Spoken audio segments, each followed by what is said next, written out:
এতিয়া আমি হিয়ালিহঁতৰ ঘৰত এটা ভিডিঅ' কৰিলো বহুত দিন হিয়ালিহঁতৰ ঘৰৰ ফালে অহাই নাই হিয়ালি এফালে আহা ঘৰত এতিয়া আহিলো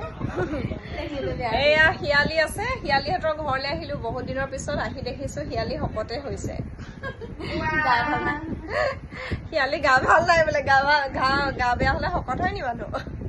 কেনেকুৱা জ্বৰ মানে একদম দুদিন মানে উঠিবই নোৱাৰা হলো তাৰপাছতে কিবা কিবি সেই টেষ্ট পৰীক্ষা কৰিলো চুগাৰ পাছাৰ টেষ্ট আৰু এটা CS বুলি কয় সেইটো কৰিলো সেইটো কিন্তু 72 ঘণ্টা লাগে ৰিপৰ্টটো আহিবলৈ তাৰপিছতে ইকেইটা আনিলে সেইকেইটা নিলে আহিলে বাৰু সেয়া দেখিলে নে সেয়া শুনিলে হিয়ালিৰ গা বেয়া বুলি কৈছে সেয়া আৰু এতিয়া হিয়ালিয়ে চাহ দিলে শ্বুটিং শেষ হলে এহঁতৰ ঘৰত এটা ভিডিঅ' কৰিলো এফালে সৰু পূজা আছে সেইফালে ডাঙৰ পূজাই কাপোৰ সলাই আছে সেইফালে ডাঙৰ পূজাই কাপোৰ সলাই আছে তাৰপিছত এতিয়া আমি যাম আজি বহুদিনৰ মূৰত নেউলিহঁতৰ ঘৰলৈ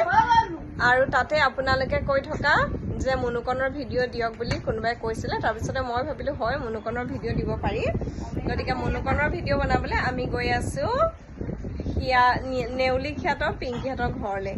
আৰু মুনুকণৰ আগৰ পাৰ্টবোৰ যিসকলে চাইছিলে মনত আছে মুনুকণক পাহৰিব হয়তো নোৱাৰা ধৰণে বহুত ধুনীয়া হৈছিলে সেইটা কৰিও ভাল লাগিছিলে এতিয়া আহিব মুনুকণৰ বিয়া ছিজন 2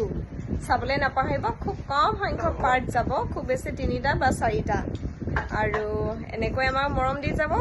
ভিডিঅ'বোৰ চাই যাব আৰু ভাল লাগিলে শ্বেয়াৰ কৰি যাব